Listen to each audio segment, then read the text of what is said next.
السلام علیکم ورحمۃ اللہ وبرکاتہ، نحمده ونصلی علی رسولہ الکریم، اما بعد فاعوذ باللہ من الشیطان الرجیم، بسم اللہ الرحمن الرحیم، رب اشرح لی صدری ویسر لی امری واحلل عقدۃ من لسانی یفقہوا قولی۔ اگرچہ جمعہ مردوں پر فرض ہے، لیکن چونکہ آپ سب کو بھی الحمدللہ اللہ کے فضل سے ہر جمعہ کو نماز پڑھنے کا موقع ملتا ہے، تو اس لیے یہ چیپٹر آپ کے لیے بھی خاصی دلچسپی کا ہے۔ جمعہ کی فضیلت کے بارے میں سبھی جانتے ہیں کہ تمام دنوں میں سے وہ چنا ہوا دن ہے۔ آپ نے دیکھا ہے کہ اللہ تعالیٰ نے جتنی بھی چیزیں بنائی ہیں سب کو برابر نہیں بنایا، خواہ وہ انسان ہو، خواہ درخت ہو، خواہ دن ہو یا مہینے ہو یا سال ہو، یا اسی طرح خود انسان کے جسم کے اندر اعضاء ہو، ہر چیز میں درجے رکھے، پیغمبروں میں درجات رکھے، انسانوں میں رکھے، اور یہ اللہ تعالیٰ کا بنایا ہوا ایک نظام ہے۔ اس کی کیا حکمت ہے وہی بہتر جانتا ہے۔ دنوں میں سے بہترین دن جمعہ کا دن ہوتا ہے۔ صحیح مسلم کی روایت ہے، خیر یوم طلعت فیہ الشمس یوم الجمعۃ، بہترین دن جس دن سورج نکلتا ہے، طلوع ہوتا ہے، وہ جمعہ کا دن ہے۔ وفیہ خلق آدم علیہ السلام، اسی دن آدم علیہ السلام کی تخلیق کی گئی، یعنی جمعہ کے دن۔ وفیہ ادخل الجنۃ، اور اسی دن میں وہ جنت میں داخل کیے گئے۔ وفیہ اخرج منہا، اور اسی دن وہ جنت سے نکالے گئے۔ ولا تقوم الساعة الا فی یوم الجمعۃ، اور قیامت قائم نہ ہوگی مگر جمعہ کے دن۔ تو اس سے پتہ چلتا ہے کہ جمعہ کا دن اسلام میں ایک اہم دن ہے، اور اس سے کئی ایک تاریخی کام بھی وابستہ ہیں۔ خود انسانوں کی تخلیق کا آغاز اسی دن میں ہوا۔ عام مسلمانوں کے لیے جمعہ کا دن ایک عبادت کا دن ہے، یعنی کس اعتبار سے اسے دوسرے دنوں پر فضیلت ہے؟ نمبر ایک، تاریخی اعتبار سے، ہسٹوریکلی، اور نمبر دو، عبادت کے اعتبار سے، اور اس میں خاص طور پر جمعہ کی نماز اہم ہے۔ سورۃ الجمعہ آیت نمبر 9 میں اللہ سبحانہ وتعالی ارشاد فرماتے ہیں، یا ایھا الذین آمنوا اذا نودی للصلاۃ من یوم الجمعۃ فسعوا الی ذکر اللہ وذروا البیع، اے لوگوں جو ایمان لائے ہو، جب جمعہ کے دن نماز کے لیے پکارا جائے، آذان دی جائے، تو اللہ کے ذکر کی طرف دوڑ پڑو، یعنی سب کام کاج چھوڑ دو۔ وذروا البیع، اور خاص طور پر کیا چھوڑ دو؟ تجارت چھوڑ دو۔ واتقوا اللہ لعلکم تفلحون، اور اللہ سے ڈرو تاکہ تم کامیاب ہو سکو۔ تو گویا جمعہ کا دن کامیابی حاصل کرنے کا دن ہے۔ جمعہ کی نماز مردوں پر واجب ہے۔ صحیح مسلم کی حدیث ہے، لَيَنْهَيَنَّ أَقْوَامٌ وَدْعَهُمْ الْجُمُعَاتُ، لَيَنْهَيَنَّ، البتہ ضرور باز آئیں گے، رکیں گے، اقوام لوگ، من وضعہم، اپنے چھوڑنے سے، وداع کہتے ہیں نا الوداع کرنا، الجمعات جمعہ کو، یعنی جمعہ کے نماز کو چھوڑنے سے ضرور باز آ جائیں۔ او لیختمن اللہ علی قلوبہم، ورنہ اللہ سبحانہ وتعالی ضرور ان کے دلوں پہ مہر لگا دے گا۔ قرآن مجید میں آتا ہے نا، ختم اللہ علی قلوبہم، اللہ نے ان کے دلوں پر مہر لگا دی۔ تو وہ کون سے جرائم ایسے ہیں کہ جن کی وجہ سے دلوں پر مہر لگتی ہے؟ ان میں سے ایک جرم جمعہ کی نماز کا ترک کرنا ہے۔ ثم لیکونن من الغافلین، پھر وہ ضرور غافل لوگوں میں شمار ہوں گے۔ تو اس سے پتہ یہ چلتا ہے کہ جمعہ کی نماز عام نمازوں کی نسبت بھی زیادہ اہم ہے۔ اس سے یہ مطلب نہیں کہ عام نمازوں کی اہمیت نہیں، وہ بھی بہت اہم ہے، لیکن ان نمازوں میں پھر جمعہ کی نماز خاص طور پر بہت ضروری ہے۔ یہ حدیث بھی صحیح مسلم کی تھی۔ تو جمعہ کا دن اگر ایک خاص دن ہے تو اس دن ہمیں کیا کرنا چاہیے؟ تو اس کے بارے میں یہ آداب لکھتے ہیں۔ یہ لکھتے ہیں کہ آداب جمعہ 15 ہیں، 15 ہیں۔ پہلا یہ کہ اس کے لیے جمعرات کے روز اور جمعہ کی رات ہی سے تیاری شروع کر دے، یعنی اس کو امپورٹنس دے عام دنوں کی نسبت، اور پہلے سے ہی تیاری شروع کریں. اب یہ تیاری جو ہے ذہنی بھی ہونی چاہیے اور روحانی بھی ہونی چاہیے. ہم جب کسی کام کی تیاری کرنے لگتے ہیں تو وہ تیاری صرف نہانے دھونے کی حد تک ہی رہ جاتی ہے یا صرف ظاہری چیزوں کی تیاری مقصود ہوتی ہے. یہاں بھی انہوں نے خصوصی طور پر کپڑے دھونے اور نماز جمعہ کی ادائیگی کے لیے خود کو تیار کرنے کی بات کی ہے. یعنی نیت کیا ہونی چاہیے کہ مجھے کل جمعہ پڑھنا ہے اور اس کے لیے میں اب سے اہتمام شروع کروں تاکہ کوئی وجہ ایسی نہ بنے, کوئی چیز ایسی رکاوٹ نہ ہو کہ جو جمعہ کی نماز میں خلل انداز ہو. دوسرا, جمعہ کے دن غسل کرے جیسا کہ صحیحین میں آیا ہے. صحیحین کیا چیز ہے؟ بخاری اور مسلم, 2 حدیث کی کتابوں میں یہ روایت موجود ہے جس میں تاکید کی گئی ہے کہ جمعہ کے دن غسل کرنا چاہیے, یعنی نہانا دھونا چاہیے. اور غسل میں بہتر یہ ہے کہ جمعہ کے وقت سے تھوڑا سا پہلے غسل کرے تاکہ نماز سے پہلے بالکل صاف ستھرا ہو, فریش ہو. اگرچہ جمعہ کا دن کب سے شروع ہو جاتا ہے؟ جمعرات کے دن کے اختتام سے, یعنی جب سے جمعہ کی رات شروع ہوتی, کیونکہ اسلامی کیلنڈر میں پہلے رات آتی ہے اور پھر دن آتا ہے. یعنی مغرب کے فوراً بعد سے سمجھو کہ آپ جمعہ کے دن میں داخل ہو گئے, اور اس وقت سے لے کے آپ جمعہ کی نماز تک کسی وقت بھی غسل کر سکتے ہیں.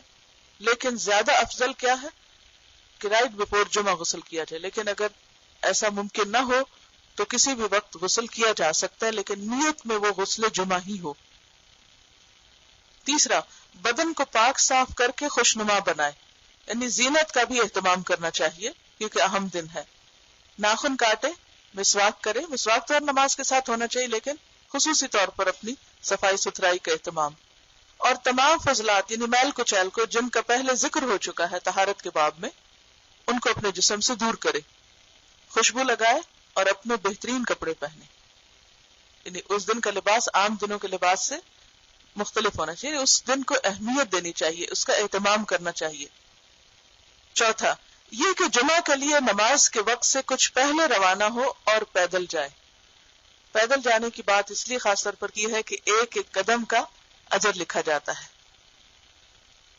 خصوصاً اگر آپ عمرے پر گئے ہوں تو آپ نے دیکھا ہوگا کہ پہلی اذان سے پہلے ہی لوگ صبح 11 بجے سے اپنی سیٹ لینے کے لیے مسجد میں پہنچنا شروع کر دیتے ہیں. اور اگر آپ کسی بلند اونچی عمارت سے نیچے جھانکے تو عجیب منظر ہوتا ہے کہ درمیان میں مسجد ہوتی ہے اور چاروں طرف سے لوگ بس چل چل کے آ رہے ہوتے ہیں, دور دراز سے پیدل چل کے آ رہے ہوتے ہیں.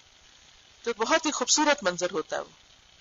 پیدل چلنے کی انہوں نے خاص طور پر بات کیوں کی ہے؟ کیونکہ جب بہت سے مسلمان اکٹھے پیدل چل کے ایک طرح سے مارچ کرتے ہوئے کسی جگہ پر جا رہے تھے تو اس سے ایک روب بھی قائم ہوتا ہے, اس سے ایک عجب منظر ہوتا ہے جو سب دیکھنے والوں کو متاثر کرتا ہے. جیسے عید کی نماز میں کیوں کہا گیا کہ ایک جگہ پر لوگ پڑھیں تاکہ زیادہ سے زیادہ لوگوں کا اجتماع ہو. اور جمعہ کا لفظ بھی جمع ہونے سے, اس کا روٹ جیم میم عین ہے, یعنی جمعہ اسی وقت بنتا ہے جب آپ جمع ہوں, اکٹھے ہوں, اور وہ ظاہر ہے کہ جامع مسجد میں ہی ہو سکتا ہے. جامع مسجد کی طرف جانے والے پر لازم ہے کہ وقار اور تسلی اور خشوع سے چلے, یعنی اپنی چال کے اندر بھی ایک احساس پیدا کرے کہ وہ ایک خاص کام کے لیے جا رہا ہے, یعنی آہستہ آہستہ چلے, ہمبل ہو اس کی چال. ویسے بھی عباد الرحمن کی چال کیسے ہوتی ہے؟ وعباد الرحمن الذین یمشون علی الارض ہونا, لیکن خصوصاً جب وہ عبادت کے لیے جا رہے ہیں. مثلاً یہاں سے بھی آپ اس کمرے سے لے کر مسجد تک جب جاتے ہیں تو نماز کے وقت چال جو ہے اس کے اندر ایک وقار اور ایک خشوع ہونا چاہیے, اس میں ہنستے کھیلتے اور غفلت کے ساتھ نہیں جانا چاہیے کیونکہ اس کا اثر پھر نماز پہ پڑتا ہے. جس موڈ اور جس طریقے سے آپ نماز میں داخل ہوں گے, مسجد میں داخل ہوں گے, اسی کا غلبہ ہوگا اور پھر نماز میں بھی وہی کیفیت ہوگی. لیکن اگر آپ اس خشوع کا اہتمام پہلے سے شروع کر دیں, اور خشوع اصل میں دل کا خشوع ہوتا ہے, دل کا جھکاؤ ہوتا ہے, دل کا احساس ہوتا ہے, تو اس حالت کے ساتھ اگر آپ قدم اٹھاتے ہیں اور اللہ کا ذکر کرتے ہوئے اس طرف بڑھتے ہیں تو یقینی طور پر آپ جمعے کے اندر ایک حقیقی روحانیت محسوس کریں گے. اور پھر یہ کہ تسلی کے ساتھ جائے, سکون کے ساتھ, دھکم پیل نہ کرے, کسی کو رش نہ کرے, کسی کو کاٹے نہیں اور کسی کو دھکا دے کے رستہ بنا کے نہ جائے, بلکہ لوگوں کا بھی خیال رکھے کہ اگر اس کے آگے کوئی بچہ ہے یا کوئی بزرگ ہے یا کوئی اور مشکل ہے تو پھر کوئی اور راستہ اختیار کر لے جو شارٹ کٹ ہو اور لوگوں کو تکلیف نہ دے. اگر وہ جلدی پہنچنا چاہتا ہے کہ وہ پہلی صف تک جا پہنچے, اور اگر وہ ممکن نہ ہو تو پھر جس حال میں ہے وہیں پر صبر کے ساتھ آہستہ آہستہ قدم اٹھا کر جائے. جامع مسجد کی طرف جانے والے پر لازم ہے کہ وقار اور تسلی اور خشوع سے چلے اور مسجد سے نکلنے کے وقت تک مسجد میں اعتکاف کرنے کی نیت کرے. اعتکاف ہوتا ہے ایک جگہ جم کر بیٹھ کر اللہ کی عبادت کرنا اور اللہ کا ذکر کرنا. مراد سے یہ کہ جتنی دیر مسجد میں ہو جب اعتکاف کی نیت کرے گا تو پھر کوئی دنیا کی باتیں نہیں کرے گا. پھر اس میں یا تو وہ خطبہ سنے گا، نماز پڑھے گا، نوافل ادا کرے گا، ذکر کرے گا، تسبیح کرے گا، قرآن کی تلاوت کرے گا، لیکن ادھر ادھر کی ہنسی مذاق اور گپ شپ سے پرہیز ہوگی.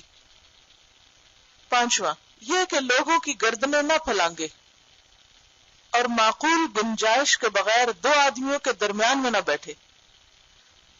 آپ صلی اللہ علیہ وسلم ایک مرتبہ خطبہ دے رہے تھے تو ایک شخص دیر سے آیا، لیٹ آیا، اور پھر آتے ہوئے لوگوں کو کاٹتا ہوا آگے آ کے بیٹھا. تو آپ صلی اللہ علیہ وسلم نے فرمایا آنیت و آبیت، دیر سے آئے ہو اور تکلیف دے رہے ہو. یعنی اگر تمہیں اتنا ہی شوق تھا کہ اگلی صف میں بیٹھتے اور قریب ہو کے خطبہ سنتے تو پھر اس کے لیے آنا بھی جلدی چاہیے تھا، تاخیر نہیں کرنی چاہیے تھی. تو یا تو انسان پھر بہت پہلے گھر سے نکلے تاکہ لوگوں سے پہلے وہ اگلی صف میں بیٹھے، یا پھر یہ ہے کہ اگر تاخیر سے آئے تو جہاں جگہ ملے وہاں بیٹھ جائے. لیکن جہاں جگہ سے مراد یہ نہیں کہ آپ راستے میں بیٹھ جائیں اور لوگوں کے لیے بلا وجہ دشواری پیدا کریں کہ وہ لازمی پر آپ کی گردنیں پھلانگ کر ہی جائیں. جگہ خالی ہے تو پھر بچتے بچاتے. گردن پھلانگنے سے مراد یہ کہ دو لوگ جڑ کے بیٹھے تو ان کے کندھے کے اوپر سے پھلانگے. اور اسی طرح اگر تھوڑی جگہ ہے اور اس کو وہ جگہ پسند ہے تو وہ اپنی مرضی کرنے کے لیے ان لوگوں کو ہٹا کے تو خود بیچ میں گھس کے نہ بیٹھے. ویسے بھی آداب مجلس کے خلاف ہے کہ لوگوں کو ستا کے اور ساری مجلس کو ڈسٹرب کر کے ان کے بیچ میں جگہ بنانا. یعنی پھر جہاں پر خالی جگہ اور مناسب ہو وہاں بیٹھے. بات یہ ہے کہ جو پہلے آنے والے ہیں ان پر لازم ہے کہ وہ پہلی صفوں کو پورا کریں.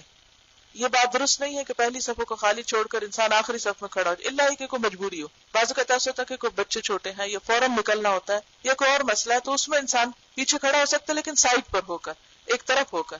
ورنہ عام نمازوں میں بھی اور جمعے کی نماز میں بھی مسجد میں رینڈملی ادھر ادھر نہیں بیٹھنا چاہیے بلکہ آگے آگے ہو کر بیٹھنا چاہیے تاکہ دوسروں کے لیے تکلیف کا باعث نہ ہو.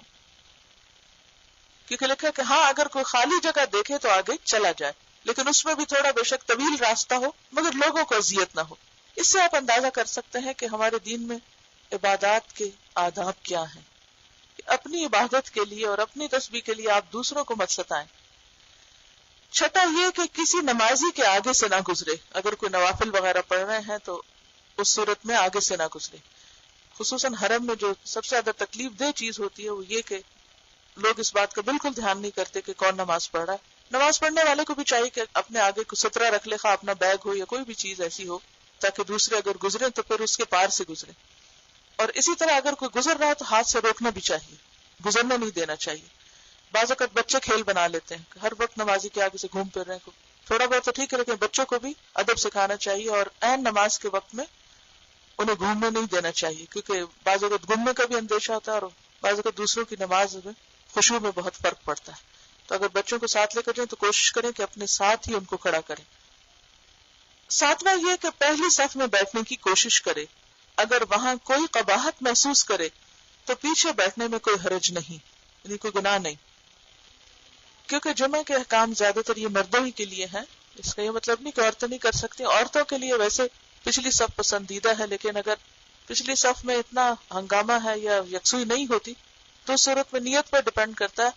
مسجد نبوی کے اندر کوئی کرٹن نہیں تھا، بیچ میں کوئی پارٹیشن نہیں تھی. ایک ہی مسجد تھی، آگے مرد ہوتے تھے، بیچ میں بچے ہوتے تھے اور اس کے پیچھے عورتیں ہوتی تھی. اب یہ ہے کہ کوئی چونکہ حجاب بیچ میں نہیں تھا تو جس کی وجہ سے پھر عورتیں مردوں کے جب قریب ہوتی تو وہ پسندیدہ نہیں تھا. لیکن اگر بیچ میں باقاعدہ پارٹیشن ہے اور ایک الگ حصہ بنا ہوا ہے تو اس صورت میں اگر آپ کہیں بھی کھڑے ہو جائیں، اللہ یہ کہ آپ سمجھتے ہیں کہ پارٹیشن ایسی ہے کہ جس میں پھر وہ کیفیت نہیں آتی. کیونکہ اصل مقصود کیا ہے کہ جب ہم نماز کی حالت میں کھڑے ہوں تو ہمارے اوپر ایک خاص کیفیت آ رہی اور ہر طرح کی ڈسٹریکشنز دور ہوں. اور اگر وہ ڈسٹریکشن باقی ہے اور دھیان کہیں اور ہے تو پھر وہ نقصان دہ ہے. اس لیے پچھلی صف پسندیدہ ہے. آٹھواں یہ کہ جب امام اپنے حجرے سے باہر نکل آئے، حجرے سے مراد وہ چھوٹا کمرہ کہ جو مسجد کے ساتھ ایڈجسٹنٹ ہوتا ہے، جس میں عموماً امام انتظار کرتا ہے. آپ نے دیکھا ہوگا کہ حرم کے امام حتیم میں جا کر انتظار کرتے ہیں اور پھر جب عین وقت ہوتا ہے تو فوراً نکل کر باہر آ جاتے ہیں. تو ذکر اور نفل پڑھنا ختم کر دے، یعنی امام کے ممبر پر آنے کے بعد اپنا ذکر اور اپنی تسبیح اور قرآن کا پڑھنا اور نوافل ختم. اب وہ کیا کرے؟ خطبے کی طرح متوجہ ہو جائے.